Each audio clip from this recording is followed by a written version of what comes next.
नमस्कार साथियों, जैसा कि आप सभी लोग जानते हैं, स्वास्थ्य विभाग में जो नर्सेज के 1564 पदों पर 3 जनवरी 2023 को विज्ञप्ति जारी हुई थी। उसके बाद उसमें कुछ कमियां थी। उन कमियों को हमने चिकित्सा चयन बोर्ड को अवगत कराया उन कमियों के बारे में, क्योंकि उसमें रोस्टर का पालन नहीं किया गया था। उसके बाद 11 जनवरी 2023 को संशोधित विज्ञप्ति आई, जिसकी लास्ट डेट, फॉर्म भरने की लास्ट डेट जो है वो 16 फरवरी थी। साथियों, इसमें बहुत सारे लोगों ने अप्लाई किया। ऐसे लोग जो बाहरी राज्यों के हैं, ऐसे लोग जो ओवरेज हो गए, उनका मामला कोर्ट में लंबित है और सरकार जवाब दाखिल कर चुकी है। अब इस भर्ती प्रक्रिया में डॉक्यूमेंट्स वेरिफिकेशन के लिए सूचना जारी हो चुकी है, नोटिफिकेशन जारी हो चुका है और 31 मई से नर्सेज के 1564 पदों पर डॉक्यूमेंट्स वेरिफिकेशन का काम शुरू हो रहा है। अब बहुत सारे हमारे बेरोज़गार साथी हैं जिनको इसमें बहुत सारी कमियां दिखी, हमें भी दिखी, और बहुत सारे साथी ऐसे भी हैं, हम भी उसमें शामिल हैं, जो ये चाहते हैं कि मेडिकल कॉलेज के पदों को, जिनको कि छोड़ दिया गया था मेडिकल कॉलेज में नर्सेज के जो पद 1400 पद लगभग हैं, उनमें विज्ञप्ति जारी होनी थी और अभी तक जारी नहीं हुई है। ये विज्ञप्ति स्वास्थ्य विभाग के पदों के साथ ही मर्ज होकर आई थी 12 दिसंबर 2020 को, लेकिन अब इन पदों पर सरकार मौन धारण किए हुए, सरकार इस बारे में कोई बात नहीं करना चाहती है। तो साथियों, इस पर भी हम बात करेंगे। सबसे पहले हम बात करते हैं कि चिकित्सा चयन बोर्ड ने जो सूची जारी की है डॉक्यूमेंट्स वेरिफिकेशन की, डिप्लोमा वालों के डॉक्यूमेंट्स वेरिफिकेशन की डेट क्या है, डिग्री वालों की क्या है, मेल की क्या है और फीमेल की क्या है, इस बारे में हम डिस्कस करना चाहते हैं। और थोड़ा सा मैं आप लोगों को बताना चाहता हूँ, बहुत सारे लोगों को बहुत सारे कन्फ्यूजन है। साथियों, सबसे पहले बात करते हैं फ़ीमेल कैंडिडेट जो डिप्लोमा वाले हैं, जीएनएम वाले फ़ीमेल कैंडिडेट्स की, कि उनका डॉक्यूमेंट्स वेरिफिकेशन कब है। तो साथियों, फ़ीमेल कैंडिडेट्स जो हैं जीएनएम वाली, उनके जो डॉक्यूमेंट्स वेरिफिकेशन की डेट है वो है 31 मई। 31 मई से उनका डॉक्यूमेंट्स वेरिफिकेशन शुरू होगा। अब 31 मई को डॉक्यूमेंट्स वेरिफिकेशन किसका होगा? तो 31 मई को 108 लोगों को बुलाया गया है। वो 108 लोग कौन कौन से हैं वो हमको समझना होगा। उन 108 लोगों में 1999 के वो सभी कैंडिडेट, चाहे वो एससी हैं, एसटी है, ओबीसी है, ईडब्ल्यूएस है या सामान्य है, सन 2000, 2001, 2002, 2003, 2004 और 2005, 1999 से लेके 2006 तक के कैंडिडेट्स, वो किसी भी कैटेगरी के हैं, उनको बुलाया गया है। एससी, एसटी, ओबीसी, ईडब्ल्यूएस और सामान्य वर्ग, इन सभी को 31 मई को बुलाया गया है। 108 लोग हैं। उसके बाद 1 जून को 2007, 2008 और 2009, 2007, 8, 9 में जिन कैंडिडेट्स ने जीएनएम किया है, चाहे वो एससी, एसटी, ओबीसी, ईडब्ल्यूएस या फिर सामान्य वर्ग के हैं, उनको बुलाया गया है। उसके बाद 2 जून को 2010 में जिन्होंने जीएनएम किया है, उनको बुलाया गया है। इनकी संख्या 116 है। उसके बाद 3 जून को 2011 में जिसने जीएनएम किया है, उनको बुलाया गया है। ये भी एससी, एसटी, ओबीसी, ईडब्ल्यूएस और सामान्य वर्ग सभी हैं। उसके बाद 5 जून को 2012 में जिन्होंने नर्सिंग की है, जीएनएम किया है, उनको बुलाया गया है। ये 100 लोग हैं। उसके बाद 6 जून को फिर 2012 वालों को बुलाया गया है, क्योंकि 2012 में हो सकता है ज़्यादा कैंडिडेट्स हों, तो इनको दो दिन बुलाया गया है।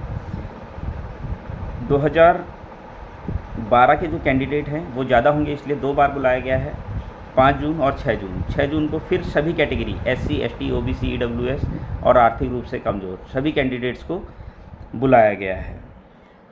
102 इनकी संख्या है। अब हम आ जाते हैं 2013। 2013 में जिसने भी जीएनएम किया है उसमें से कितने कैंडिडेट्स को बुलाया गया है और किस किस कैटेगरी के कैंडिडेट्स को बुलाया गया है। तो साथियों 2013 में आर्थिक रूप से कमज़ोर ईडब्ल्यूएस जिनके पास सर्टिफिकेट है, ओबीसी, अनुसूचित जाति, अनुसूचित जनजाति के सारे जितने भी कैंडिडेट्स हैं उन सबको, और सामान्य वर्ग के दिव्यांगजन उपश्रेणी के जितने भी वो हैं कैंडिडेट हैं उनको बुलाया गया है।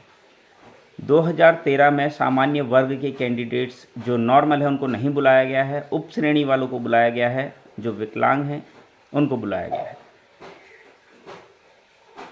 और ये इनको बुलाया गया है 7 जून को। अब आ जाते हैं 7 जून को और किस किस को बुलाया गया है। 7 जून को 2014 वालों को भी बुलाया गया है, जिसमें जिन्होंने 2014 में जीएनएम किया है, आर्थिक रूप से कमज़ोर ईडब्ल्यूएस जो हैं, ओबीसी वाले, अनुसूचित जाति, अनुसूचित जनजाति के समस्त अभ्यर्थी, प्लस जो सामान्य वर्ग हैं उसमें दिव्यांगजन, पूर्व सैनिक और अन्य पिछड़ा ओबीसी वर्ग के भी दिव्यांगजन के समान जितने भी कैंडिडेट हैं उन सबको बुलाया गया है। तो 7 जून को 2013 और 2014 के सामान्य वर्ग को छोड़कर बाकी सारे कैंडिडेट्स को बुलाया गया है। सामान्य वर्ग में सिर्फ उपश्रेणी में कौन कौन आते हैं, विकलांग, जो अलग से कॉलम होता है, उनको बुलाया गया है। अब 2014 में कुछ और कैंडिडेट्स भी हैं जिनको 8 जून 2023 को बुलाया गया है। वो कैंडिडेट कौन कौन से हैं? वो कैंडिडेट हैं आर्थिक रूप से कमज़ोर ईडब्ल्यूएस, ओबीसी, एससी, एसटी के समस्त अभ्यर्थी। वहाँ पर तो सारे जाने हैं, लेकिन सामान्य वर्ग से स्वतंत्रता संग्राम सेनानी और आश्रित उपश्रेणी के सारे अभ्यर्थी, इनको बुलाया गया है। तो आप इस चीज़ को अच्छे से समझ रहे होंगे कौन सी डेट में किसको बुलाया गया है। अब आ जाते हैं 9 जून को। 9 जून को 2015 में जिसने जीएनएम किया वो कौन कौन सी कैटेगरी के लोगों को बुलाया गया है? आर्थिक रूप से कमज़ोर, अन्य पिछड़ा वर्ग, अनुसूचित जाति, अनुसूचित जनजाति के समस्त अभ्यर्थी। इनके तो सारे बुला रखे हैं, लेकिन सामान्य वर्ग के स्वतंत्रता संग्राम सेनानी आश्रित, जो स्वतंत्रता संग्राम सेनानी आश्रित है उनको बुलाया गया है, और दिव्यांगजन उपश्रेणी के समस्त अभ्यर्थी, इनको बुलाया गया है। अब आ जाते हैं 12 जून को किस किस को बुलाया गया है। 12 जून को 2015 में जिन्होंने नर्सिंग की है, जीएनएम किया है, उन कैंडिडेट्स को बुलाया गया है। अब उन कैंडिडेट्स में कौन कौन सी कैटेगरी वालों को बुलाया गया है?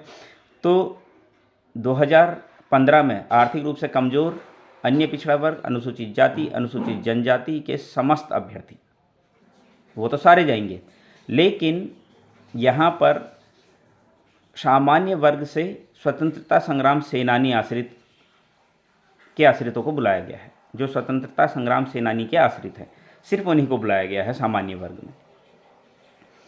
अब आ जाते हैं 13 जून। 13 जून को किस किस को बुलाया गया है? तो 13 जून को 2016 में जिसने जीएनएम किया उनको बुलाया गया है, और किस किस कैटेगरी वालों को बुलाया गया है वो मैं आपको बताना चाहता हूँ। आर्थिक रूप से कमज़ोर ईडब्ल्यूएस, अनुसूचित जाति श्रेणी के समस्त अभ्यर्थी, आर्थिक रूप से कमज़ोर और अनुसूचित जाति के सारे अभ्यर्थियों को बुलाया गया है, लेकिन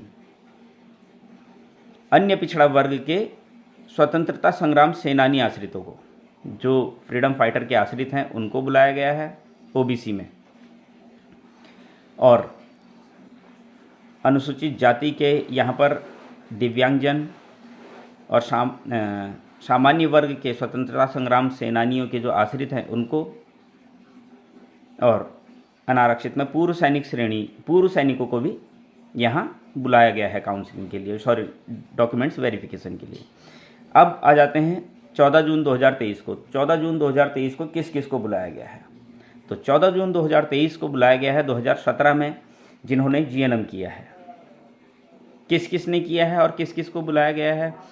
2017 में आर्थिक रूप से कमज़ोर वर्ग, अनुसूचित जाति श्रेणी के समस्त अभ्यर्थी, ईडब्ल्यूएस और एससी कैटेगरी के सारे अभ्यर्थियों को बुलाया गया है।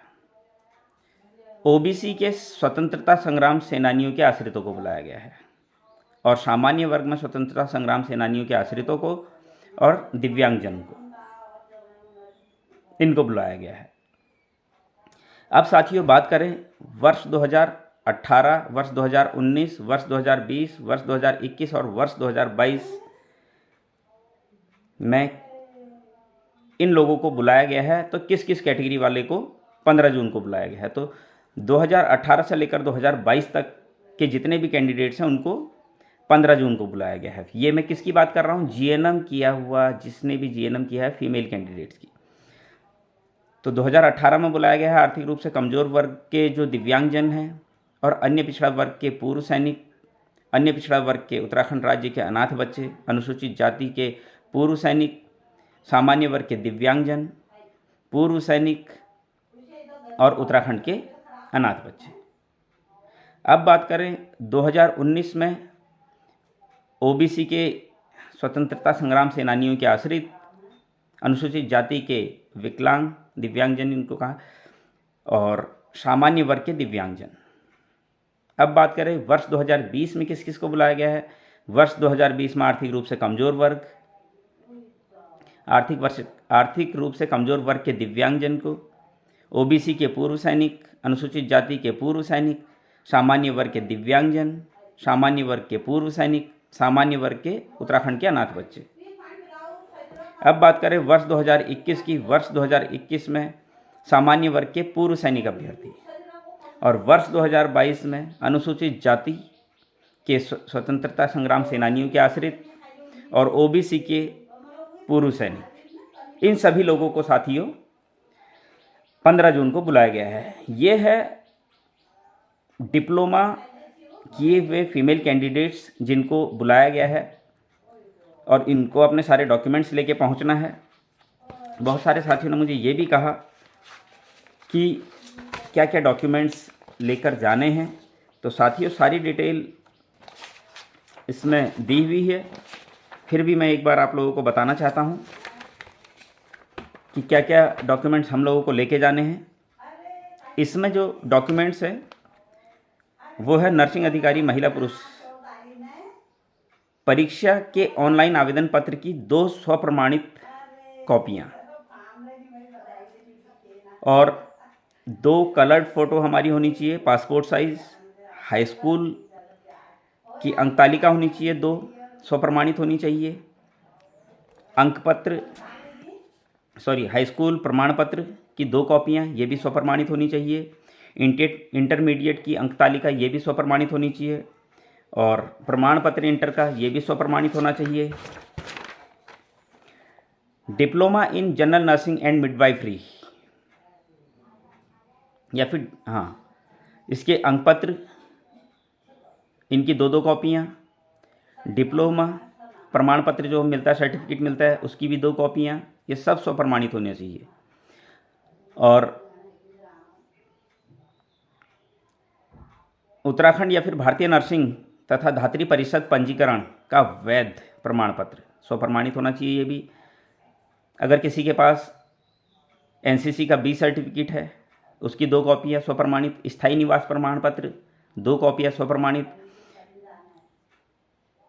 अगर किसी के माता पिता, पति पत्नी आर्मी, पैरामिलिट्री या फिर केंद्र अथवा राजकीय विभाग में जिनकी सेवाएं उत्तराखंड राज्य से स्थानांतरित नहीं हो सकती कार्यरत हैं, तो संबंधित प्रमाण पत्र यदि उल्लेख किया हो तो उसकी भी 2 कॉपियाँ। अगर जो भी आरक्षित वर्ग के हैं और वो आरक्षण का लाभ लेना चाहते हैं, चाहे वो SC, ST, OBC, EWS वाले हो, तो उनके पास वो प्रमाण पत्र होना चाहिए, उसकी 2 कॉपियाँ। स्वतंत्रता संग्राम सेनानियों के अगर आश्रित हैं या पूर्व सैनिक दिव्यांगजन, उत्तराखंड राज्य के अनाथ बच्चे, तो उनके पास भी वो प्रमाण पत्र जरूर होना चाहिए, उसकी भी 2 कॉपियाँ। केंद्र अथवा राज्य सरकार के अधीन अथवा उनके नियंत्रणाधीन नियमित रूप से कार्यरत अभ्यर्थी को सेवा योजन का अनापत्ति प्रमाण पत्र, इसकी भी 2 कॉपियाँ चाहिए। यदि अभ्यर्थी का उपनाम विवाह के पश्चात परिवर्तन किया गया हो, उसका उल्लेख आवेदन पत्र में किया गया हो, इस संबंध में विवाह प्रमाण पत्र अथवा 10 रुपये का नोटराइज शपथ पत्र प्रस्तुत करना अनिवार्य है, इसकी भी 2 कॉपियाँ लगेंगी। अन्य प्रमाण पत्र यदि कोई हो तो उसकी भी 2 कॉपियाँ लगेंगी। माननीय उच्च न्यायालय, अच्छा ये तो खैर हमसे नहीं मांगा गया है, तो ये चीज़ें मांगी गई है और उम्मीद करता हूँ आपको ये जानकारी सही लगी होगी। इस जानकारी से आपको उम्मीद करता हूँ हेल्प मिलेगी। तो साथियों, अगला जो मेरा वीडियो है वो डिग्री वाली फीमेल कैंडिडेट से जिन्होंने बीएससी नर्सिंग की है उनके बारे में मैं आपको बताने वाला हूँ। तब तक के लिए नमस्कार।